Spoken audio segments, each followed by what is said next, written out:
क्या आप घर खरीदने का प्लान बना रहे हैं या फिर घर की तलाश कर रहे हैं? तो यह लेख आपके लिए उपयोगी हो सकता है। लोग घर खरीदने के लिए अलग अलग शहरों में घरों की तलाश करते हैं, जिससे उनके बजट में उन्हें अपना एक घर मिल सके। हाल ही में घर खरीदने को लेकर भारत के सबसे महंगे और सस्ते शहरों की सूची जारी हो गई है, जहां लोन पर लिए जाने वाले घरों पर सर्वे कर एक सूची जारी की गई है। इस लेख के माध्यम से हम इसके बारे में जानेंगे। हाल ही में एक प्रमुख संपत्ति सलाहकार नाइट फ्रैंक इंडिया द्वारा एक रिपोर्ट जारी की गई है, जिसमें अलग अलग शहरों का घर खरीदने के लिहाज से आकलन किया गया है। इसमें उत्तर भारत से लेकर पश्चिम भारत के राज्यों को शामिल किया गया है। किस तरह किया गया है आकलन?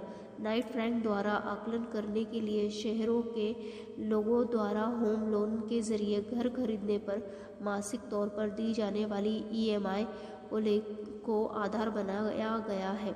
लोगों द्वारा चुकाई जाने वाली ईएमआई को उस शहर में एक औसत परिवार की कुल आय से विभाजित किया गया है। नाइट फ्रैंक अफोर्डेबिलिटी इंडेक्स ने इस बात का आकलन किया है कि जिन लोगों ने ईएमआई पर अपना घर खरीदा है, वे औसतन तौर पर अपनी कमाई का 40% हिस्सा घर की ईएमआई में दे रहे हैं।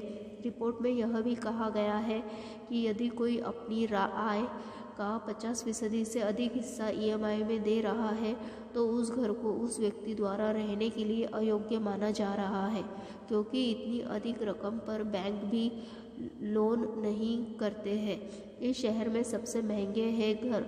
यदि आप महाराष्ट्र राज्य के मुंबई शहर में घर खरीदने का प्लान बना रहे हैं, तो यह आपकी अधिक जेब ढीली कर सकता है, क्योंकि यह शहर सबसे महंगा शहर है। यहाँ पर होम लोन के लिए 55% तक ईएमआई भरनी पड़ सकती है। इसका मतलब यह हुआ कि यहाँ घर लेने पर आपको अपनी आय का आधे से अधिक हिस्सा देना होगा। यह है दूसरा सबसे महंगा शहर। घर खरीदने के लिए दूसरा सबसे महंगा शहर हैदराबाद शहर है, क्योंकि यहाँ पर घर खरीदने के लिए ईएमआई के तौर पर 31% तक का हिस्सा अपनी आय में से देना पड़ रहा है। तीसरे स्थान पर आता है दिल्ली एनसीआर।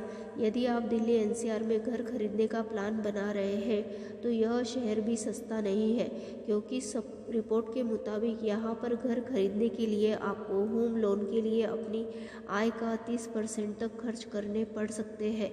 कर्नाटक और तमिलनाडु पड़ेगा इतना महंगा। कर्नाटक का बेंगलुरु और तमिलनाडु का चेन्नई 28% के ईएमआई के साथ महंगे शहरों में है।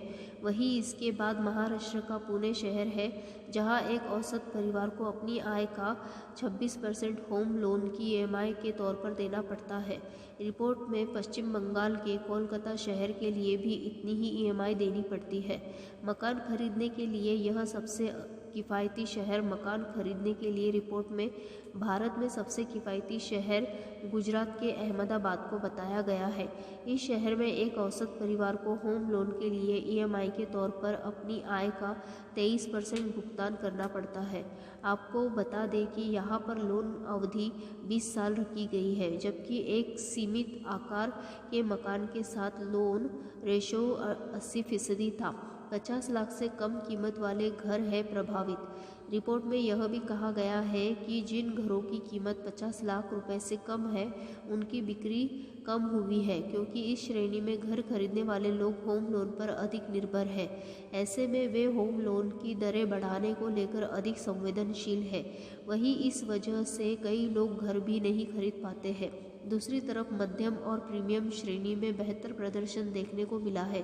यही वजह है कि 50 लाख से लेकर 1 करोड़ रुपए वाले घरों की बिक्री 59,000 यूनिट तक हुई है, जबकि 1 करोड़ से अधिक कीमत वाले घरों की बिक्री 47,000 यूनिट तक हुई है।